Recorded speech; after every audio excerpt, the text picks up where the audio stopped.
السلام علیکم ورحمۃ اللہ وبرکاتہ۔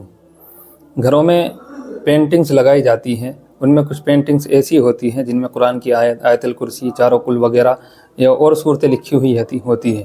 تو کیا ان پینٹنگز کو گھر میں لگانا جائز ہے یا نہیں ہے؟ پہلی بات تو سمجھنے کی یہ ہے کہ قرآن کریم جو ہے پڑھنے کے لیے آیا ہے، لٹکانے کے لیے نہیں آیا۔ لیکن کوئی آدمی اگر برکت کے لیے لٹکانا چاہے پینٹنگز وغیرہ کرا کر، فریم میں کرا کر کے، تو لٹکانا تو جائز ہے، لیکن ضروری ہے کہ اس کے ادب و احترام کا خیال رکھا جائے۔ جب اتارے جائے تو ادب کے ساتھ اتارا جائے، اور اگر وہ قابل استعمال نہیں رہا ہے تو پھر اس کو ادب اور احترام کے ساتھ کہیں پر دفنا دینا چاہیے۔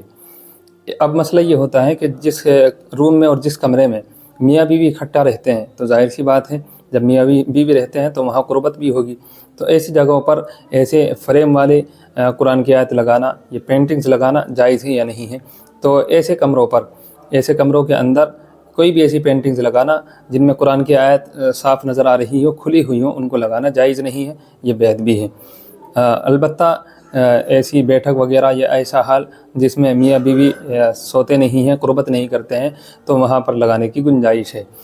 اسی طریقے سے اب مسئلہ یہ ہوتا ہے کہ جس روم میں میاں بیوی اکٹھے رہتے ہیں تو وہاں پر قرآن شریف بھی رکھا ہوا ہوتا ہے، تو قرآن شریف اگر وہ جزدان میں بند ہے اور الماری میں یا پردے کے پیچھے رکھا ہوا ہے، جزدان میں بند ہے یا رحل میں رکھا ہوا ہے، تو اس کی وجہ سے کوئی دقت نہیں ہے۔ یہ اس طریقے سے رکھنا یہ جائز ہے، اس میں کوئی دقت نہیں ہے۔ لیکن جو قرآن کی آیت کھلی ہوئی ہوں گی تو ان کو وہاں سے ہٹانا ضروری ہے یا ان پر پردہ ڈالنا ضروری ہے، تو اس چیز کا خیال رکھنا بہت ضروری ہے۔